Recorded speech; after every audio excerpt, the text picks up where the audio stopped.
यहाँ पर शाह महमूद कुरैशी और जर्मन वज़ीर ख़ारजा मुश्तरका प्रेस कॉन्फ्रेंस कर रहे हैं। And I want to share with you that two very, very important German companies, Volkswagen and Siemens, are actively pursuing investments in Pakistan, and that is very encouraging. And these are two very, very respected names, and I'm sure they will encourage others to come towards Pakistan. I shared with the Foreign Minister the increasing interest of Pakistani students to go to Germany for education, for higher education. That trend is growing, it's very encouraging, and how the two governments can help expedite visas and facilitate their opportunities for higher education in Germany. We also discussed the idea of partnership schools, how we can partner in the field of education. This is an interesting proposal, and I think that needs to be probed into. While discussing the economic opportunities, the idea of having a foreign trade chamber, a precursor to start with, and then a proper chamber, we think would be a very positive step forward. And I welcome the delegation, the exploratory delegation that will be visiting Pakistan. I did share with the Foreign Minister, when we came in, there was an irritant of some German political foundations not being able to work in Pakistan, but I'm glad we are over that problem, and that problem has been amicably resolved through discussions, and now 3 have been registered and they are working, and more, the other 2 are welcome to come and work in Pakistan. We recognize that they were doing good work, and I think their presence will add value.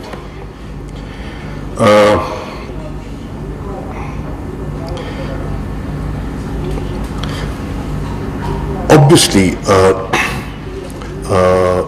fighting terrorism is a global challenge, is a regional challenge, and Pakistan has taken a lot of steps in that direction, kinetic and political steps.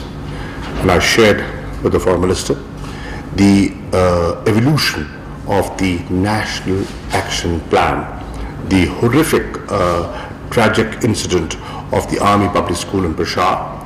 That was a watershed in our thinking, and that turned, that I would say encouraged the political leadership to reach a political consensus on how to deal with this menace. And today, Pakistan is, and this government in particular, is taking steps to ensure that the National Action Plan that was agreed by all political parties in December 2014 is implemented in letter and spirit. I also drew his attention to the very delicate situation on the Indian side of Kashmir.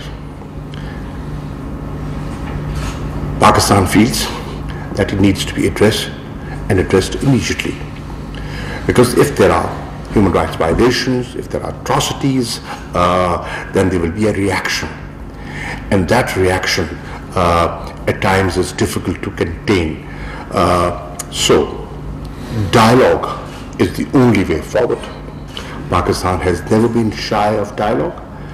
I think there is now an increasing demand within India for engagement and dialogue with leadership, the Kashmiri leadership in India. In conclusion, I think we've had a good exchange of views. Foreign Minister will be meeting the Prime Minister as well, and there is a lot of potential in our bilateral relations to go further. Germany is a very important country of the European Union, I think the largest economy in the European Union, and Pakistan would love to engage with you. Thank you, Foreign Minister. Thank you for coming.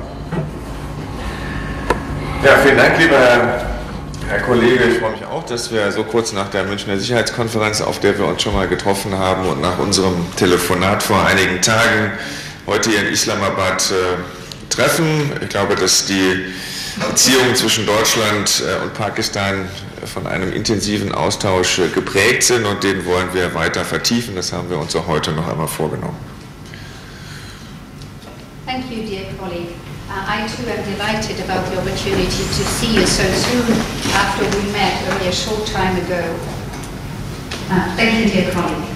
I too am delighted about the opportunity to see you again only shortly after we met on the fringes of the Munich Security Conference and after having talked to you on the phone about a few days ago. And I'm pleased to be here in Islamabad today. The bilateral relationship between Pakistan and Germany has been characterized by very intensive exchange, and we both agree today that we want to work to make sure that that is being developed further and deepened further.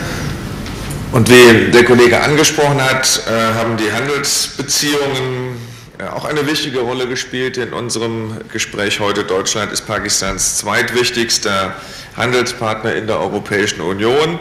Ich glaube, dass der pakistanische Markt viele Möglichkeiten bietet, auch für deutsche Unternehmen, und deshalb haben wir darüber gesprochen, wie man daran arbeiten kann, auch die Hürden für ausländische Investoren abzubauen, und ich glaube, dass das auch dazu beitragen kann, auch in Zusammenarbeit mit der deutschen Wirtschaft und der sie vertretenden Kammer dafür zu sorgen, dass Pakistan ein attraktives Land wird, auch für deutsche Investitionen.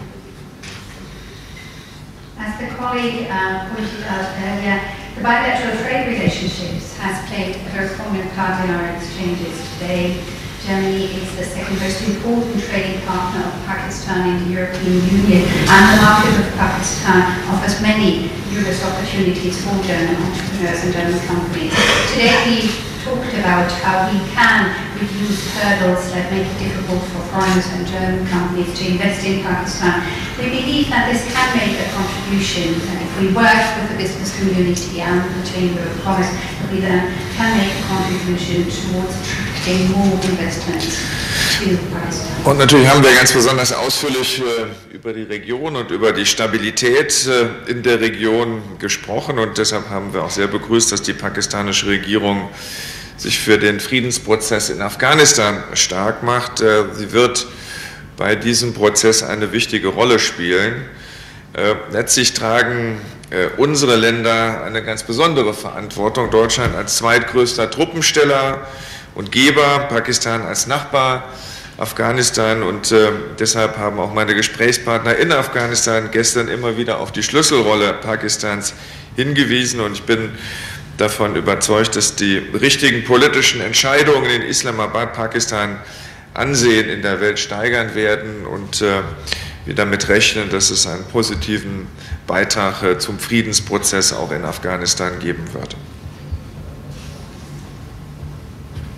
Of course, we talk in great detail today about the situation in the region and about stability in the region. We strongly welcome the fact that the Pakistani government is undertaking efforts towards contributing to the peace process in Afghanistan.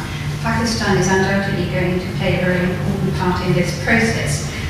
Both our countries have an important part and a special role to play in that regard, Germany being the second largest troop contributor and donor to Afghanistan, and Pakistan being an immediate neighbor of Afghanistan.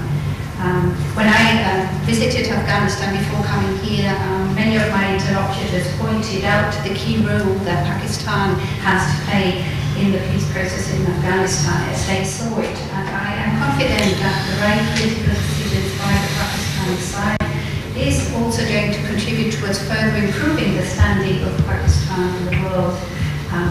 Here, Pakistan can indeed play a very important part in the peace process in Afghanistan. Und natürlich haben wir auch über die Spannungen, die jüngsten zwischen Pakistan und Indien gesprochen. Und ich will das hier noch einmal sagen, dass sowohl die schnelle Überstellung des indischen Soldaten durch Islamabad als auch das Dialogangebot, das der pakistanische Premierminister Khan an Indien ausgesprochen hat, die richtigen Schritte zur Verhinderung einer weiteren Eskalation gewesen sind und dass wir uns grundsätzlich ohnehin darüber einig sind, dass grenzübergreifender Terrorismus nachhaltig unterbunden werden muss. Und auch dabei gab es in den letzten Tagen positive Zeichen, die wir sehr begrüßen. Letztlich geht es darum, jegliche Art von Terrorismus und Extremismus zu bekämpfen und bei diesem Weg werden wir Sie und Ihr Land auch in Zukunft unterstützen. Of course, we also talked about recent tensions between Pakistan and India, and I'd like to repeat here now that the speedy release of the Indian pilot, the Indian soldier, and handover to the Indian side, as well as the offer submitted by Prime Minister Khan to pursue a dialogue with India, are, as I see, the right steps towards preventing a further escalation of the situation. On a more general note, I'd like to say that we both agree, both our countries and governments agree, that we need to curb and fight terrorism as it cuts across borders. And over the last few days, we have seen positive signs on behalf of Pakistan being very engaged in that respect, and we welcome those steps. Generally speaking, as I said, we are part of it. We have an important part to play when it comes to fighting terrorism, counter-terrorism projects. Und letztlich haben wir natürlich auch über die Reformen gesprochen, die sich die pakistanische Regierung vorgenommen hat bei der Bekämpfung der Armut, im Gesundheitssektor, bei der Bildung. Das sind Reformen, die wir gerne unterstützen wollen. Deutschland ist ohnehin der viertgrößte bilaterale Entwicklungspartner Pakistans, aber unabhängig davon bin ich überzeugt, dass es noch viel Potenzial gibt, um die deutsch-pakistanischen Beziehungen auszubauen. Of course, we've also talked today about the reform agenda that the new Pakistan government has set itself, focusing on the areas of reducing poverty, improving health and education. We are more than willing and happy to support Pakistan and Pakistani government in these endeavours. Germany is, by the way, the fourth largest bilateral development partner of Pakistan, and I'm confident that there is a lot of room for further deepening and developing bilateral relationships. Thank you very much, Excellency. We will take a few questions. Please be short and direct. Identify yourself and your organization, please. Thank you, sir. I am Hamza from Associated Press of Pakistan, and my question is to the visiting foreign minister. Sir, earlier there was a perception that some statements from your side was biased or one-sided, particularly on the issue of the war against terror and the Indian case tried on Pakistan. But now it seems that after sharing the thoughts by the Prime Minister Qureshi with you, that you have realized that Pakistan has taken many steps to de-escalate the situation. My question is, do you think that a counseling is required by the international community to India to convince them to respond in positive manners as well? Thank you. Ich will zunächst mal darauf hinweisen, dass mein Kollege mich im Übrigen auch telefonisch über die Entwicklungen in diesem Konflikt zwischen Pakistan und Indien in den letzten Tagen auf dem Laufen gehalten hat, wofür ich außerordentlich dankbar bin. Wir erkennen die Schritte an, die Verhaftungen, die es in Pakistan gegeben hat, auch das Angebot zum Dialog. Wir haben eben darüber gesprochen, dass eine Hotline zwischen den Ländern eingerichtet werden kann. Und ich selber habe auch mit der indischen Kollegin telefoniert und habe auch darauf hingewiesen, dass der Konflikt, den es in Kaschmir gibt, einer, der in der indischen Verantwortung ist und auch einer Lösung zugeführt werden muss. Ich finde, es ist wichtig, dass beide Seiten ihren Teil dazu beitragen, zur Deeskalation dieses Konfliktes. Dann bin ich mir sicher, dass es in Zukunft auch einfacher werden wird, solche Konflikte und Krisen gar nicht erst entstehen zu lassen. Allow me to first start by pointing out that my colleague was kind enough to keep me posted, to brief me regularly by phone regarding the developments in the conflict, or with regard to the conflict between Pakistan and India, and I'm extremely grateful to him having done so. We recognize the steps taken by the Pakistani government, the people that have been taken into detention. We the offer submitted by Prime Minister Khan to enter into a dialogue. So I think that this is sending out the right signals. I also talked to our Indian counterpart and colleague, and in my telephone conversation with her, I pointed out the fact that there is the conflict in Kashmir that is, after all, the responsibility of the Indian side, and that requires and awaits a solution. I believe that both sides can contribute towards de-escalating the situation on the ground, and to do so in a way that will make it easier in future for us to prevent similar conflicts. Yes, please. Your name and the organization. Yes. Klaus in Deutschland from German National Radio. First a question to the Pakistan Foreign Minister. I would like to know, because I see that almost everybody is talking and looking for a peace deal in Afghanistan. The Americans are talking, the Taliban are talking, Pakistan is part of these talks, officially or unofficially.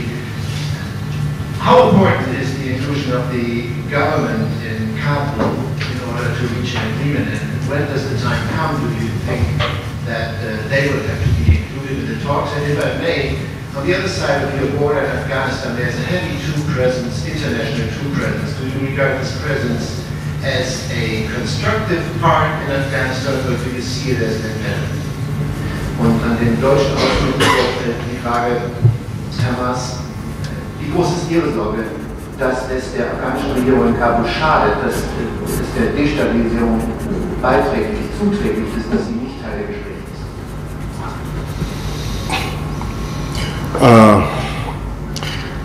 As far as the peace deal is concerned, as you know, Pakistan has been advocating for a very long time that the only way forward is a negotiated peace settlement. We've been saying that there is no military solution and we should look for a political solution. I'm glad today important world leaders have reached this conclusion as well, and a process has begun. Talks are taking place in Doha and other capitals are contributing. It's being recognized that progress has been made, is being made. It's incremental. It's not going to be easy, never was, will not be. We will always have to guard against spoilers. We will require support of regional stakeholders, and hopefully they are coming around and things are moving in the right direction. As far as the government in Kabul is concerned, obviously they're important and they have to be part of a discussion that is taking place. Pakistan has encouraged and will encourage all factions within Afghanistan to sit together and have a meaningful intra-Afghan dialogue that will only chart the way forward. They have to coexist. They have to live together. They have to decide amongst themselves what kind of a political dispensation they want in the future. So, inclusion of the Afghan government in the final stage of the talks, I think, is important. But a good beginning has been made. We should build on it. On the issue of troops' presence in Afghanistan, obviously they've been there for a purpose, and that's one of the conditions that the Taliban have is a troop withdrawal. What has to be debated, what has to be considered is how, when, with what speed, the timelines, because one learns from the past and history. Creating a vacuum, an immediate vacuum, can also be detrimental for peace and stability. And their presence also is, a sort of indefinite presence is also not acceptable. So this is what the detail that has to be worked out, and I'm sure they are working out. Ambassador Zalmay Khalilzad is in the process doing that. What Pakistan would want to see is a responsible withdrawal. Was die Frage an mich angeht, wahrscheinlich ist es nicht nur vertretbar, dass zurzeit die afghanische Regierung an diesen Gesprächen nicht beteiligt ist. Es ist wahrscheinlich gar nicht anders möglich. Denn die Taliban wollen nicht mit der afghanischen Regierung reden und die afghanische Regierung will, dass nur mit ihr darüber geredet wird, wie der Friedensprozess sich mit den Taliban gestalten lässt. Das heißt, wir sind im Moment noch gar nicht auf der Ebene, an der mal klar ist, in welchem Format überhaupt Friedensgespräche geführt werden. Wir sind darüber hinaus ja ohnehin der Auffassung, dass diese Gespräche auch unter Beteiligung der Opposition in Afghanistan geführt werden sollten, weil ein Friedensprozess eine breite gesellschaftliche Basis braucht. Nur dann entsteht auch wirklich nachhaltiger Frieden und deshalb, glaube ich, ist es im Moment sogar so sinnvoll, dass zunächst einmal mit den unterschiedlichen Beteiligten gesprochen wird. Ich bin gestern darüber in Kabul informiert worden, dass heute Khalisat in Afghanistan sein wird, um zu berichten über die Gespräche, die mit den Taliban stattgefunden haben. Und so hoffen wir, dass ein Format gefunden wird, an dem alle beteiligt sind, die dazugehören. Dazu gehört natürlich auch die afghanische Regierung, dazu gehören auch die Vertreter der Taliban, aber auch noch andere Teile der afghanischen Bevölkerung. Und dann muss in diesem Format darüber gesprochen werden, wie ein Friedensprozess aussehen kann, aber dass zum jetzigen Zeitpunkt noch nicht alle, die reden müssen, an einem Tisch sitzen, halte ich nicht für schädlich, sondern es ist wahrscheinlich sogar notwendig, die Voraussetzungen erst dafür zu schaffen, damit man mal weiß, wer alles an dem Tisch sitzen wird, an dem dann über den Frieden in Afghanistan gesprochen wird. The question that was put to the German Foreign Minister, how concerned, Minister, are you that the fact that the Afghan government is not yet part of the negotiations is going to damage the position of the government of Afghanistan and contribute to the destabilization of the situation on the ground? The minister responded with the following words. I think that at this point in time, it is probably justifiable that the Afghan government is not yet participating in the talks. I don't think that it would be possible at this point of time because the Taliban don't want to talk to the Afghan government and the Afghan government wants and insists that the Taliban talk to them exclusively and to no one but them about the peace process. So I believe that for the time being and at this point in time we are not yet at the point, at the level where we can get all of them together because we don't have a clear format for the peace negotiations. On the opposite, as I said, for the time being we will have to probably continue in this way. I for one believe that the members of the opposition in Afghanistan ought also to be participating in an exchange and a discussion of the peaceful future of their country. If you want to ensure sustainable peace, you need and require broad public support. Thus, for the time being, it does make sense to work on the basis of this format that has been chosen, as I said, for the time being. When I visited Kabul yesterday, I was told that Mr. Khalisat would be visiting very soon to brief the parties on the ongoing talks. So, as I said, for the time being, this is the format. At the end of the day, we'll have to get together representatives of the government of Afghanistan, representatives of the Taliban, and also representatives of the other social groups, other groups of society, if you want to have a sustainable peace process. If, as I said, right now we are not yet at the point where all those are ready and willing to sit down at the table, that have to sit down at the negotiating table at the end of the day, because the preconditions are not yet. Thank you very much, please. I think we're running out of time. Madam, please. From Spiegel magazine. Mr. Minister Qureshi, Germany is very worried about the end of the INF treaty, the ban on middle-range land-based missiles, and Germany has started an initiative for a broader agreement or a search for a new agreement of disarmament of all nuclear powers who own such missiles. As Pakistan is one of these powers, what's your position on this initiative, and could Pakistan eventually join